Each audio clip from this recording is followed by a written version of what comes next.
हाय सगळ्यांना, शुभ सकाळ. चिवताई दिला चारा टाकून आता बाहेरचे सगळे कामं उरकले. बकऱ्याचं दूध, चारा पाणी, पिलायचं चारा पाणी. आणि आज वातावरण जरासं मोकळं आहे. का सूर्यनारायण आले वरती. बाहेरची सगळी झाडझूड झाली. आणि चिवताईने चारा बी टाकला. आणि आता करायचं आहे म्हणजे ब्रश. जे का भांडे राहिले होते ते नेऊन ठेवतो जिन्यावर. आता रात्रीच्या जेवणाचे. आता आमच्या चिवताई बाहेर चरायला जात नाही उन्हाच्या. त्याला घरातच चारा टाका लागते. ते एक काम लय लागलं मामांग. 2-3 दिवसातून असा एक टाइम येते कामाला स्वयंपाक करायचं कामच नसतं. कधी कधी लय भूक लागते, कधी भूकच नाही लागत. आजही तसंच झालं. आज स्वयंपाक करायची काही गरज नाही, पण भाजी घेतो करून.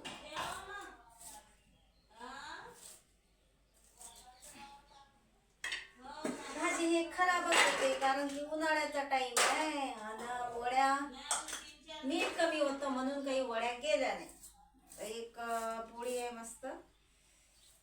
आणि रात्रीचं मटण होतं, ते मटण करून घेतो मस्त सुक्क. बरं झालं स्वयंपाक करायचा टाइम स्वयंपाक करा नाही लागत, कारण की तसा आहे माझा जीव लय थकला. 2 दिवस झाले शेंगा काढून राहिली. आजही काढायला लागतात. आज काढूनच ठेवून राहिली. फक्त पाकळ्याच्या राहिल्या. सकाळचे दिवस आणखी जाते पाकळ्यात. म्हणजे 4 दिवस लागतात. ते काही पोळी आहे आता काही जेवण बनवलं नाही. फक्त भाजी करून घेतो, झालं काम. संध्याकाळी करावं लागणार आहे स्वयंपाक. पण संध्याकाळी काय.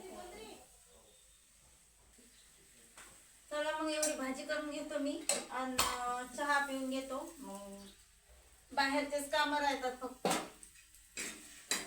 हो, याच्यातही तेल नाही जास्त पडलं वाटते बाबा.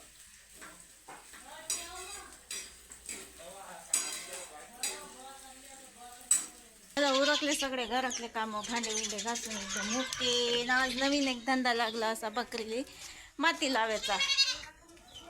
या बाईले, कारण की पिलं असे जवळ बांधले का त्याला दूध प्यायची सवयच राहते ना. आता हिचे नवीन पिल्लं ये लोक इले लावा लागते मला माती. म्हणजे का दूध पेतील नाही. हे जे मोठे पिलं आहेत ते. घरातलं वातावरण दाखवून देतं तुम्हाला एकदा. का पसारा आवरला म्हणून. स्वयंपाक भाजी सगळं झालं. म्हणजे भाजीच करायची होती आज. स्वयंपाक तर काही करायचं नव्हता. आणि आता राहिले फक्त बाहेरचे कामं. पिलायले दूध पाजायले सोडणं, पाजून घेणं, यायले पाणी पाजणं, या बाईले माती लावणं आजपासून झालं स्टार्ट. कारण की हे एवढाले ढोंपे झाले, दाखवलं तुम्हाला. हे एवढाले ढोंपे झाले तरी अजून दूध पितात. याचं कारण असं का या बकरीजवळ बांधून ठेवले का ते कधीही दूध पितात. मग ते तशीच सवय लागते कधी बी दूध प्यायची. चला मग आता मी करून घेतो बकऱ्याचं पाणी पाजणं आणि दूध पाजणं पिलायले. चला बकरं सोडून दिलं, पिलायले चारा बांधून घेतला. सगळी अशी झाडझूड केली. घरातला पसारा तर पहिलेच आवरला होता बकरा सोडायच्या पहिले. आणि तुझा भरून ठेवलं टोपल्यात. हे बघा. आणि आजच्या दिवस ड्युटी बचावाच लागते मला. शेंगा कांड्याची मस्त अशा शेंगा कांड्याला घेतल्या. तर ऊन एवढं तपू राहिलं का माझा जीव घाबरून राहिला उन्हात बसून. कारण कालची बद्दल गेली ना, आज सगळा ताव उन्हानं काढणं लावला. एवढ्या शेंगा काढल्या पण एवढा जीव घाबरून राहिला का लय. मी आली पाणी प्यायले घरात. म्हटलं तुम्हाला दाखवून द्यावं आजचं वातावरण कसं आहे बाहेरचं. तर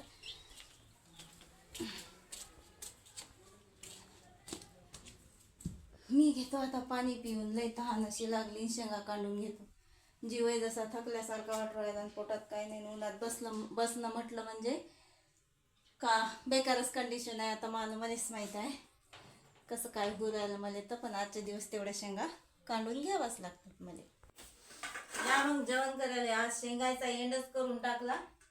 आणि एवढं डोसकं गरम झालं होतं का लय. आज लय जास्त ऊन तपलं.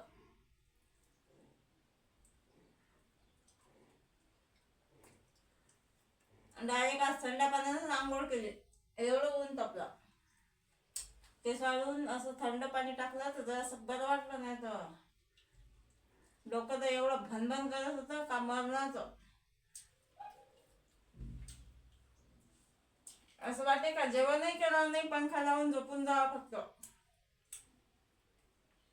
जेवण केलं आणि बांधल्या मस्त बकऱ्या. बाहेरचे सगळे काम उरकले. नाश्ता कपडे राहिले होते धुयाचे सकाळचे, कारण की एवढं ऊन तपत जाय का लय. मस्त कापडे टाकून आले होते.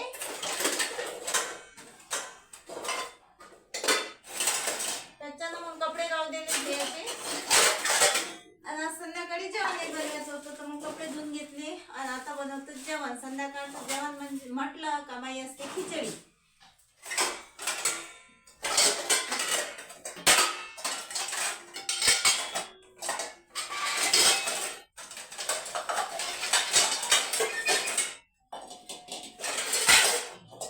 सारे भांडे उलटा पलटा, पण काही जागेवर नसते बाबा.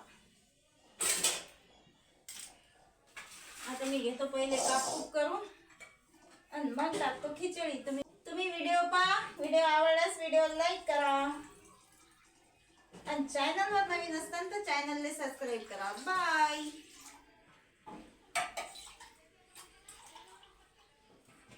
मी बनवून घेतो खिचडी, कारण की मला बॅटरी काय तोपर्यंतच खिचडी बनवायला हे आहे.